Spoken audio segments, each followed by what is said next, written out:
नमस्कार। पिछले वीडियो में हमने निबंधात्मक परीक्षण के अंदर ऐसे टाइप विस्तृत उत्तरीय परीक्षण के बारे में अध्ययन किया। हम इस वीडियो में करेंगे लघु उत्तरीय, यानी जो शॉर्ट आंसर टाइप प्रश्न होते हैं, शॉर्ट आंसर टाइप टेस्ट इस प्रकार से लिए जाते हैं, उसके बारे में हम अध्ययन करेंगे। तो जिस प्रकार निबंधात्मक प्रश्नों में विस्तृत रूप से उत्तर दिए जाते हैं, उसी प्रकार जो लघु उत्तरीय प्रश्न होते हैं, शॉर्ट आंसर टाइप जो प्रश्न होते हैं, उनमें प्रश्नों के उत्तर छोटे या संक्षिप्त होते हैं। उनमें एक निश्चित उत्तर सीमा होती है, शब्दों की सीमा होती है कि इतने शब्द में ही उत्तर देने हैं।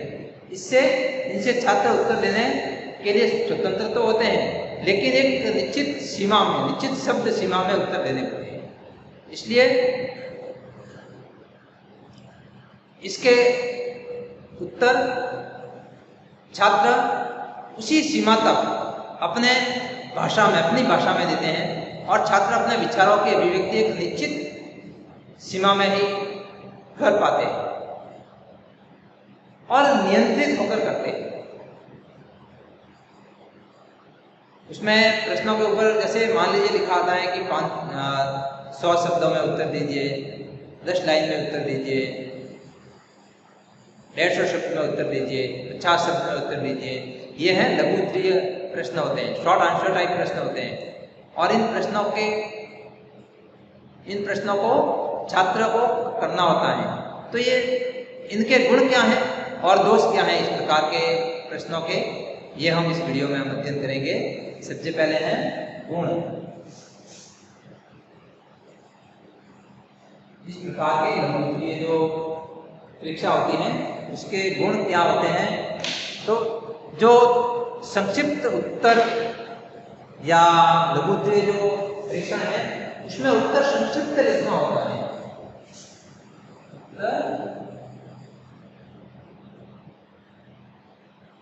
संक्षिप्त लिखना होता है, और इसलिए क्योंकि जब उत्तर संक्षिप्त लिखना होता है, इसलिए समय अधिक नहीं लगता, समय की बचत होती है। इससे प्रश्नों से। इसी प्रकार से ऐसे प्रश्नों से, शॉर्ट आंसर टाइप प्रश्नों से, प्रश्नों की रचना बहुत ही सरल रूप में होती है। प्रश्न रचना सरल है। प्रश्न बनाने भी जल्दी प्रश्न बन जाते हैं ऐसे, और उत्तर निश्चित होते हैं, इसलिए ये थोड़े से विश्वसनीय भी माने जाते हैं। ज़्यादा विश्वसनीय नहीं कह सकते, लेकिन क्योंकि उत्तर एक निश्चित सीमा में दिए जाते हैं, इसलिए थोड़े विश्वसनीय ये माने जाते हैं। उत्तर निश्चित होते हैं।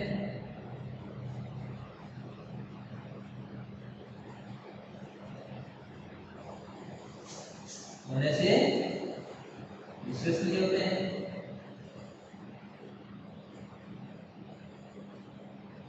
माने जाते हैं।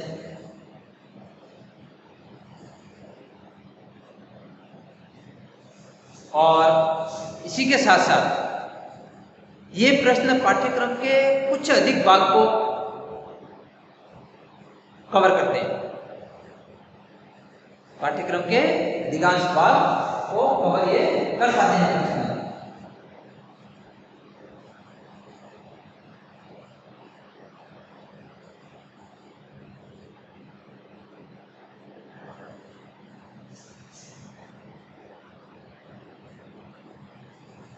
क्योंकि जब शॉर्ट आंसर टाइप प्रश्न होंगे तो ज़्यादा प्रश्न पूछे जाएंगे, और ज़्यादा प्रश्न पूछे जाएंगे तो ज़्यादा जो है पाठ्यक्रम वो अधिकांश भाग से लिए जाते हैं, और अंक वितरण में वस्तुनिष्ठता भी पाई जाती है।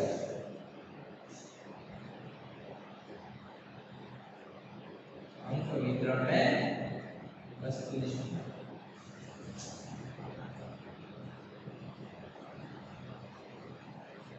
अंक वितरण में थोड़ी सी, इतनी ज्यादा अंक जो वस्तुनिष्ठ प्रश्न होते हैं उतनी वस्तुनिष्ठता तो नहीं पाई जाती, लेकिन वस्तुनिष्ठता इसमें जरूर पाई जाती है। इसी प्रकार से ऐसे प्रश्नों में छात्रों की निष्पत्ति की जांच व्यापक रूप से हो पाती है। छात्र क्या लिखते हैं, किस प्रकार लिखते हैं और समय उस इतने समय में इतने शब्दों में किस प्रकार लिखते हैं, शब्द सीमा में किस प्रकार का आंसर देते हैं, तो निष्पत्ति की जांच थोड़ी सी अच्छी हो जाती है, जांच व्यापक रूप से हो जाती है। क्योंकि निष्पत्ति की जांच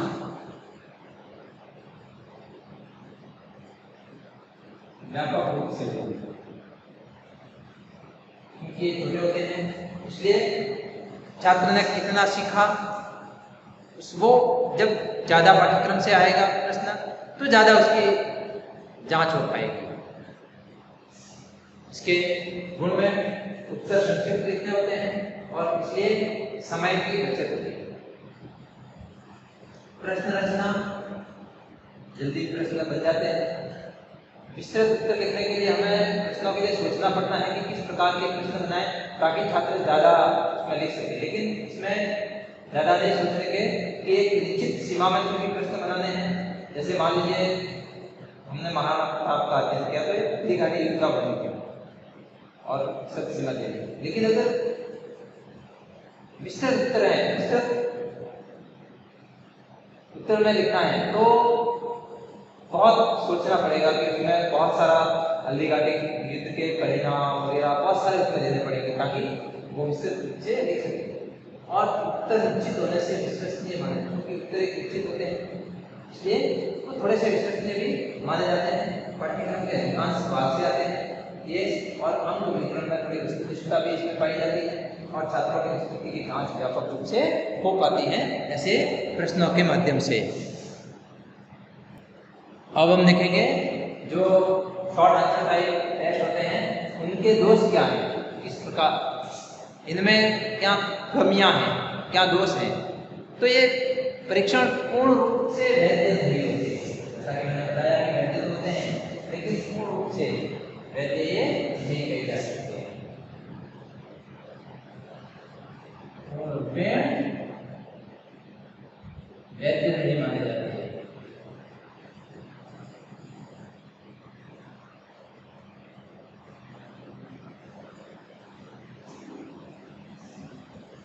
पूर्ण रूप से वैध नहीं माने जा सकते।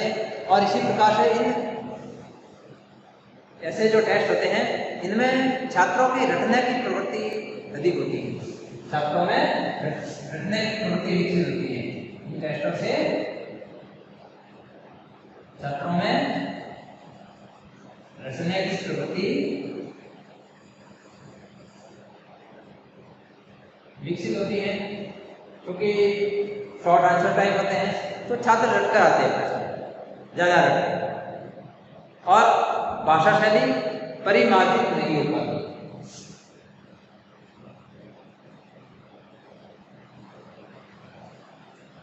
भाषा शैली परिमार्जित नहीं हो पाती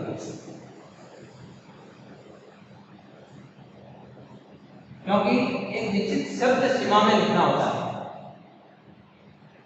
तो वो उतना ही उत्तर लिखेंगे। भाषा शैली यदि इसको विस्तृत रूप से लिखना है तो किस प्रकार लिखे, यदि ये भाषा शैली पर निर्भर करता है तो उसकी भाषा शैली है वो केवल जो रटकर आया है पढ़कर आया है उतना ही लिख पाता है, परिमार्जन उसमें नहीं हो पाता और छात्रों की अभिव्यक्ति क्षमता का मूल्यांकन करने में ये सक्षम नहीं होते।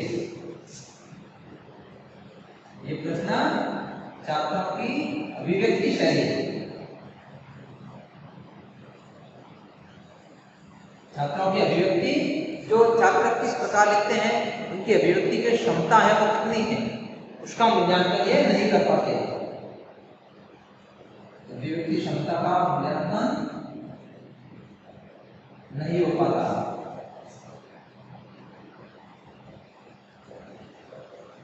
इन प्रश्नों से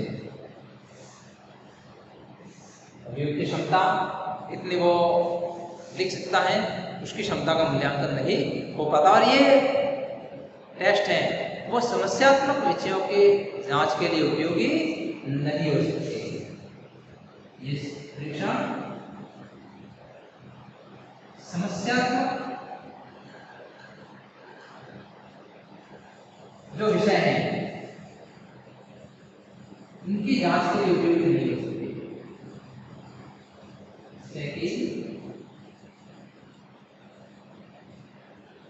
जांच के लिए उपयोगी नहीं है।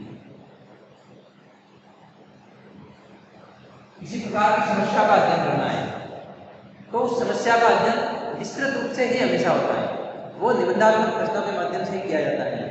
उनमें लघुत्तरीय जो टेस्ट होते हैं इनमें वो इस प्रकार के प्रश्नों के नहीं कर सकते हम। तो ये कुछ इसके दोष हैं कि ये रिपोर्ट में वैध नहीं माने जाते, यानी इसमें वैधता का अभाव होता है।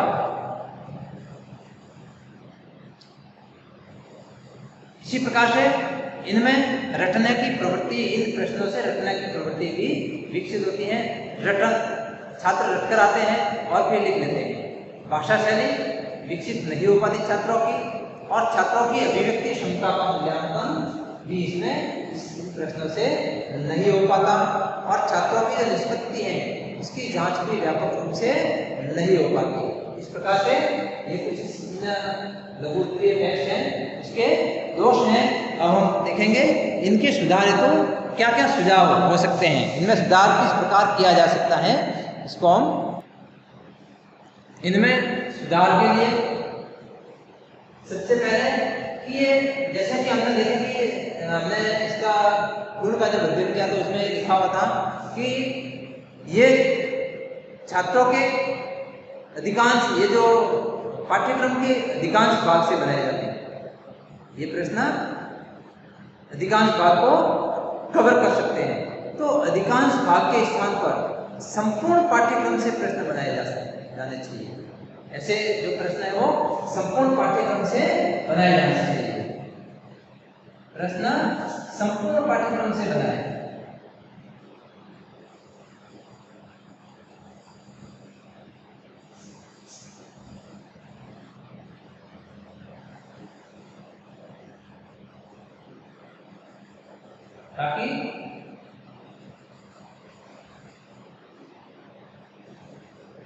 ताकि क्या होगा कि संपूर्ण पाठ्यक्रम कवर होगा तो ज्यादा से ज्यादा छात्रों को, छात्र की ज्यादा से ज्यादा निष्पत्ति की जांच हो पाएगी। इसी प्रकार से ये जो है इसमें प्रश्नों की रचना सरल और स्पष्ट होनी चाहिए। यदि प्रश्नों की रचना सरल नहीं होगी, स्पष्ट नहीं होगी तो छात्र उत्तर नहीं दे पाएंगे। इसलिए प्रश्नों की रचना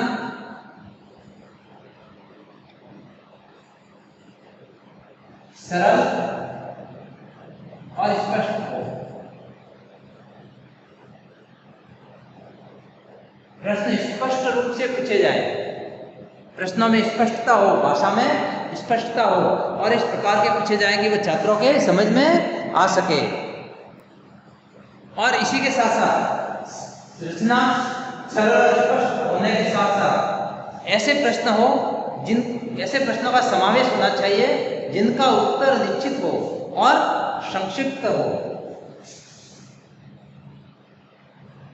ऐसे प्रश्नों का समावेश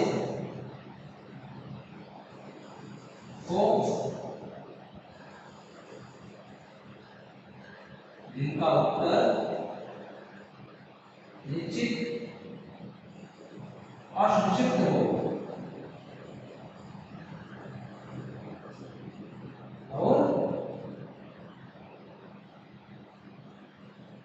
संक्षिप्त हो, ताकि छात्र उत्तर दे सके, उन शब्द सीमा में उत्तर दे सके, और एक निश्चित उत्तर हो ताकि वह निश्चित रूप से छात्र उसका उत्तर दे सके। ऐसे ही प्रश्नों का समावेश होना चाहिए।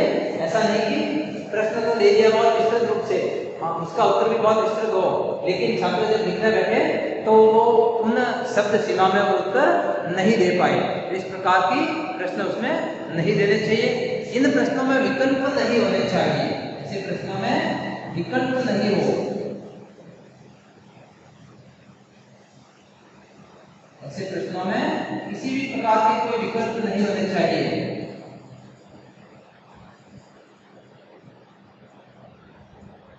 यदि विकल्प होंगे तो संपूर्ण पाठ्यक्रम को वो कवर नहीं कर पाएंगे। इसलिए ऐसे प्रश्नों में किसी भी प्रकार के कोई विकल्प नहीं होने चाहिए और स्पष्ट निर्देश दें। निर्देश स्पष्ट हो।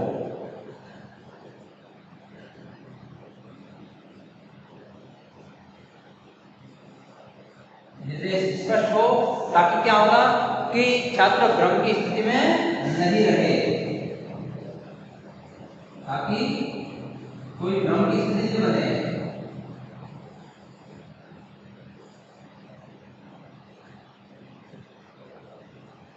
तो ये कुछ सुझाव है कि इसमें ऐसे प्रश्न शॉर्ट आंसर टाइप जो टेस्ट होते हैं उनमें जो प्रश्न है वो संपूर्ण पाठ्यक्रम से ही बनाए जाए।